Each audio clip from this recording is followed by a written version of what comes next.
karena di tempat kita ini kan juga ada yang namanya SGS, Pak. SGS jadi student get student. Jadi kita memberikan mahasiswa itu supaya juga memiliki rasa terkait dengan alumninya ya atau kampusnya ini mempromosikan ke daerahnya masing-masing, dan jika membawa mahasiswa kita memberikan semacam fee sehingga mereka sendiri juga bisa dari fee itu untuk membayar kuliah mereka.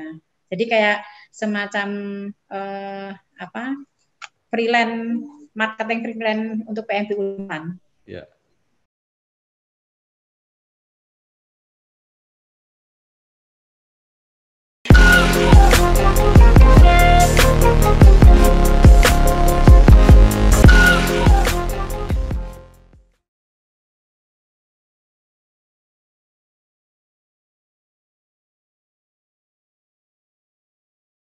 Assalamualaikum warahmatullahi wabarakatuh. Bersama saya Bambang Sadono di channel Inspirasi untuk Bangsa. Mudah-mudahan kita bisa berdiskusi, berdialog secara jernih, berimbang, dan arif di channel ini. Saya sudah bersama dengan Ibu Agustin Zulaidah STMT, Rektor Universitas Pandanaran, sebuah perguruan tinggi di Kota Semarang. Apa kabar, Bu? Alhamdulillah baik, Pak. Sehat. Baik, pertama apakah bisa diceritakan sejarah Universitas Pandanaran atau yang disingkat UNPAN dan bagaimana perkembangannya sampai saat ini? Monggo, Bu. Terima kasih atas waktunya Pak Bambang Sadono. Jadi UNPAN atau Untas Pandanaran dulu didirikan pada tahun 1996 oleh mantan wali kota Semarang, almarhum Bapak Sutrisno Soeharto. Awal pendirian memang tujuannya adalah untuk memfasilitasi khususnya PNS dan keluarganya yang akan melanjutkan studi supaya ditampung di Universitas Pandanaran dengan biaya yang terjangkau. Awal pendiriannya seperti itu, Pak Bambang. Di awal pendirian dulu UNPAN terdiri dari 3 fakultas. Jadi, awal pendirian ada 5 fakultas. Masing-masing fakultas ada 2 program studi. Sehingga total program studi ada 10. Tapi perkembangan berikutnya untuk 3 fakultas teknik dijadikan 1, jadi menjadi fakultas teknik, sehingga fakultas teknik ini menaungi 6 program studi, yaitu teknik D3 teknik sipil, D3 teknik mesin, D3 teknik kimia, D3 teknik lingkungan, D3 teknik elektro, dan S1 arsitektur. Kemudian Fakultas Ekonomi membawai program studi manajemen dan akuntansi. Dan Fakultas Ilmu Sosial atau FISIP ya membawai 2 program studi, administrasi niaga dan humas. Kemudian perkembangan selanjutnya, karena dulu awal perkembangan UNPAN itu 10 program studi, 7 program studi sendiri D3, dan S1-nya hanya 3 program studi. Terus kemudian merujuk pada ada keputusan menteri yang mensyaratkan perguruan tinggi itu harus 5 S1, di mana 60%-nya itu jurusan eksakta dan 40%-nya itu jurusan non-eksakta dan 10% program studi D3, maka UNPAN ini sudah berprogres tambah 2 program studi lagi. Jadi program studi S1 kewirausahaan dan S1 teknik sipil. Nah, harapannya ini pengajuan kami lagi S1 teknik mesin dan S1 teknik informatika segera terrealisasi karena ini masih proses pengajuan borang dan menunggu keputusan. Dan satu lagi ada tambahan yang ini juga sedang menunggu diumumkan adalah S1 hukum bisnis, Pak Bambang. Ya. Jadi hukum bisnis masuknya di fakultas apa, Bu? Ekonomi nantinya. Ekonomi. Iya, tapi ini masih nunggu pengumuman untuk pendirian izinnya, izin pendiriannya. Ya.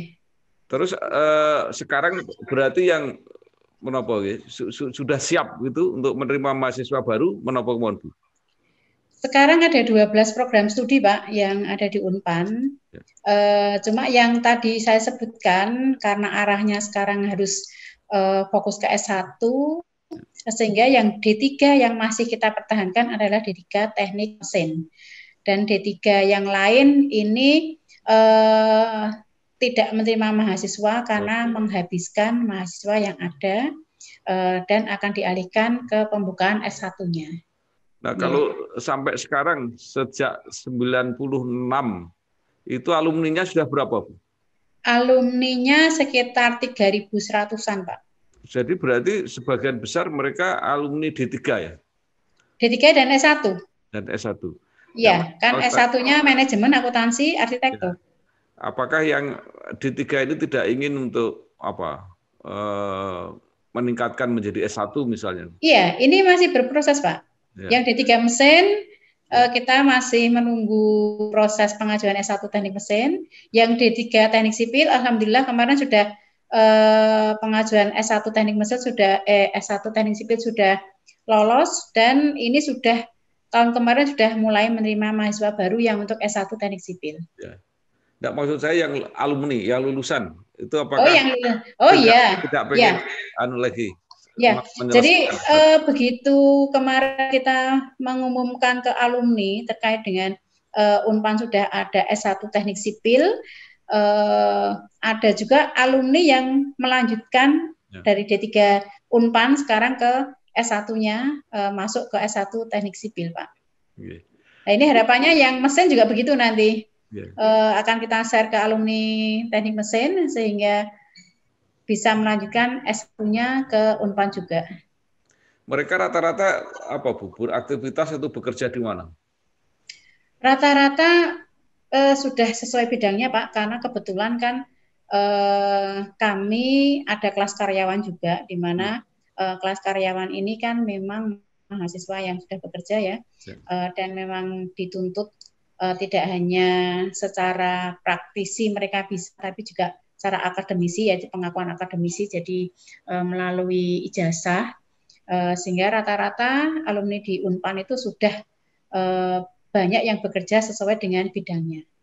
Dan banyak juga yang berkontribusi terkait dengan pengembangan kampus. Jadi ada ikatan alumni mahasiswa. Sebagai contoh kemarin yang di manajemen itu kan ada yang menjadi general manager di Patra Jasa, kemudian pindah ke GMG TOS, itu juga memberikan semacam share pengalaman.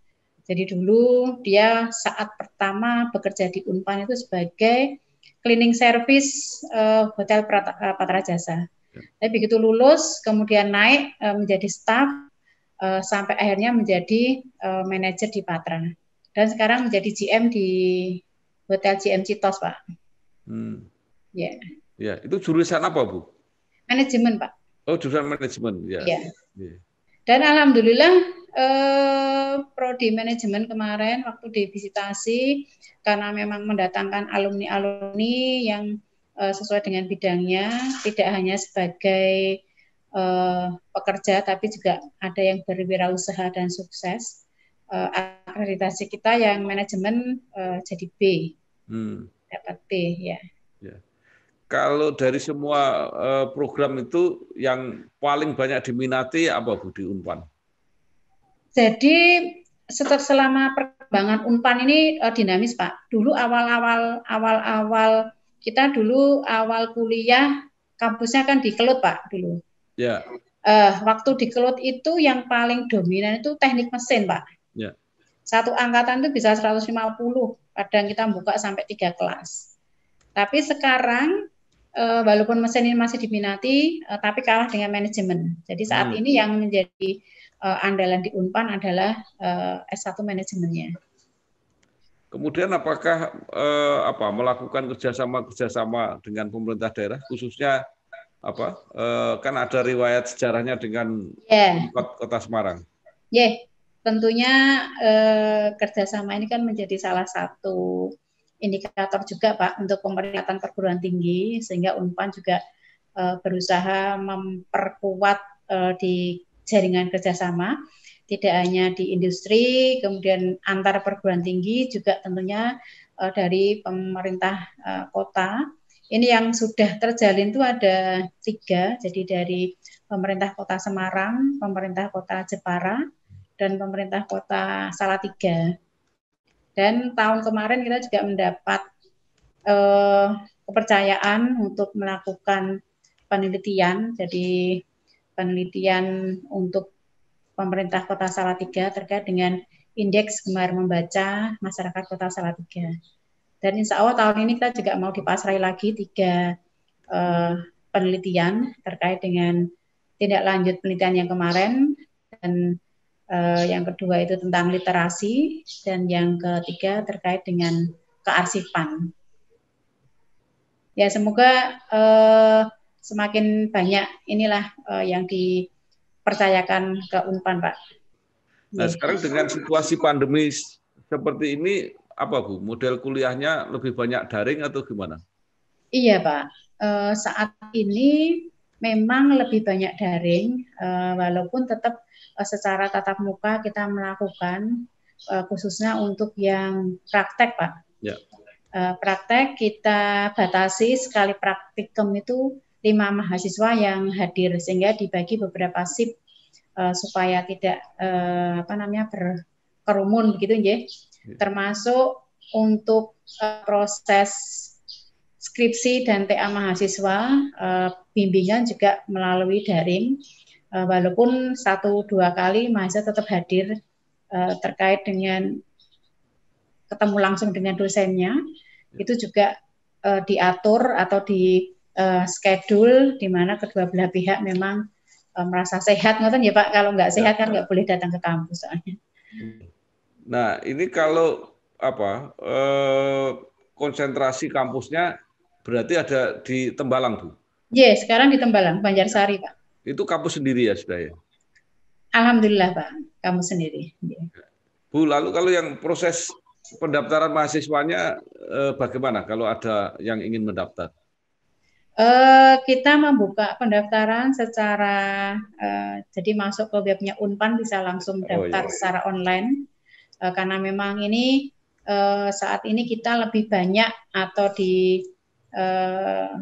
perkuat dengan medsos Pak, karena masa pandemi ini kita kan juga promosi ke sekolah-sekolah juga sangat minim, tidak bisa bertemu dengan siswa, maka trik kita adalah lebih banyak melakukan semacam webinar di mana pesertanya itu adalah dari kalangan siswa. Selain kita memberikan ilmu kepada mereka, juga tentunya sebagai salah satu media promosi Unpan di masyarakat. Dan pendaftarannya juga melalui online, walaupun tidak menutup kemungkinan ada juga yang hadir ke kampus untuk mencari informasi terkait dengan Unpan. Kalau kuliah tetap Bu, 1 kali awalnya ya, September atau Agustus itu ya? Iya Pak. Jadi tidak, tapi pendaftaran bisa mulai sekarang misalnya gitu. Kita selama ini ada 2 periode Pak. Oh, 2 periode. Dibuka Maret sama dibuka September.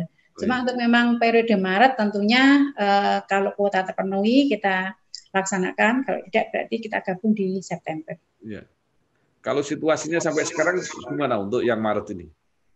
Rata-rata semua menurun ya Pak ya, terkait dengan penerimaan mahasiswa baru, karena memang bahkan mahasiswa yang sudah masuk pun dengan kondisi yang harus kuliah secara virtual ini kan menjadi salah satu kendala juga, tidak hanya di mahasiswa, tetapi juga di pihak dosen juga. Mereka ada juga yang mengundurkan diri nunggu sampai situasi bisa kuliah secara offline. Iya. Jadi mereka memang milih, Bu, saya mending tak anu dulu aja. Ada juga yang memang sudah daftar karena memang masih online, lebih memilih kuliahnya nanti, menunggu sudah bisa secara offline. Karena memang secara online mereka merasa tidak bisa mengikuti dengan baik. Nah, untuk mensikapi ini, Pak, untuk mensikapi kondisi pembelajaran secara online dari Yayasan Abdi Masyarakat sendiri sudah memfasilitasi universitas ya, jadi sebagai badan penyelenggara mereka memfasilitasi Universitas Pandanaran dengan membuatkan studio mini untuk dosen membuat video pembelajaran. Jadi ini kita kan saat ini masa libur semester. Jadi dosen-dosen dibuatkan list daftar untuk masing-masing menyampaikan atau membuat video pembelajaran. Jadi sudah disiapkan ruang studionya, sudah disiapkan tim untuk syutingnya dan untuk editingnya, sehingga bisa memberikan materi dengan baik melalui video pembelajaran yang dipersiapkan untuk semester depan. Bu, itu yang mahasiswa yang di Unpan ini dari mana aja? Apa ada datang dari luar Semarang, luar Jawa Tengah? Iya, gitu? Ada Pak, iya. Ada. Bahkan kemarin ada yang dari wilayah Kalimantan, dia menyampaikan, Bu, saya tuh dulu milih Unpan tuh nggak tahu loh Bu, kalau Semarang itu adalah sebuah kota besar. Dikira Semarang itu desa, Pak. Karena tahunya dia di Jawa itu terkenalnya Jogja, Pak. Yeah. Termasuk warga di sana itu kalau kuliah ke Jawa tuh milihnya mesti ke Jogja. Semarang itu mereka nggak paham tentang Semarang. Lah, makanya saya kemarin bilang karena di tempat kita ini kan juga ada yang namanya SGS, Pak. SGS jadi student guide student. Jadi kita memberikan mahasiswa itu supaya juga memiliki rasa terkait dengan alumninya ya atau kampusnya ini, mempromosikan ke daerahnya masing-masing, dan jika membawa mahasiswa kita memberikan semacam fee sehingga mereka sendiri juga bisa dari fee itu untuk membayar kuliah mereka. Jadi kayak semacam marketing freelance untuk PMP Unpan. Ya. Baik, menarik Bu. Nah, di dalam situasi semacam ini kan pasti ada dampaknya terhadap finansial para calon. Ya, pasti Pak. Ya. Apakah ada keringanan atau fasilitas khusus dari? Ada Pak. Ya. Kemarin kita juga melaunching adanya program PMB Unpan Peduli COVID. Jadi artinya jika mahasiswa yang mendaftar itu bisa menunjukkan bukti orang tua berdampak COVID, misalkan dikeluarkan dari pekerjaan, terus kemudian yang kelas karyawan sendiri posisi dia habis dirumahkan karena memang perusahaannya itu berdampak COVID. Mungkin ada hal-hal lagi Bu yang bisa diinformasikan kepada para orang tua, masyarakat atau calon mahasiswa yang ingin belajar di Unpan? Ya, jadi ini kan tim promosi kami atau tim marketing kami, ini kan juga banyak menyampaikan semacam membuat video terkait dengan satu, promosi tentang kampus sendiri, dan yang kedua tentang edukasi masyarakat terkait dengan COVID. Sehingga dalam satu video ini bisa satu video bisa mencapai beberapa tujuan gitu ya Pak. Satu promosi, satunya edukasi terkait dengan masyarakat, entah itu COVID, entah itu hal-hal lain yang memang dibutuhkan oleh masyarakat. Sehingga pada saat kondisi memang kita tidak bisa leluasa dalam berpromosi ini, kita harus mencari peluang-peluang bagaimana untuk tetap bisa mencapai target PMB sehingga bisa secara simultan perguruan tinggi atau Unpan ini bisa tetap berjalan normal gitu. Ya. Baik Bu, sekarang kan terakhir ada penelitian yang mengatakan bahwa kuliah yang paling nyaman tidak lagi di Jogja tapi di Semarang. Iya. Iya, Jadi, karena ya kemarin saya sempat menyampaikan begini Pak, untuk mahasiswa tersebut. Coba kamu selama di Semarang ini mungkin kan melihat semacam kayak tawuran demo-demo mahasiswa, terus kemudian ada kerusuhan itu. Semarang itu kan kota yang relatif adem ayem, nggak terlalu ini ya Pak, nggak terlalu terpengaruh dengan hal-hal yang berbau-bau demo dan sebagainya, sehingga kan lebih nyaman, lebih tenang jika berkuliah di Semarang. Dan mereka mengakui, dan iya Bu, saya sudah, bahkan si mahasiswa itu membuat video Pak, terus kemudian di-share ke kampungnya sana supaya di kampungnya itu juga tahu tentang kota Semarang, karena selama ini nggak tahu ternyata.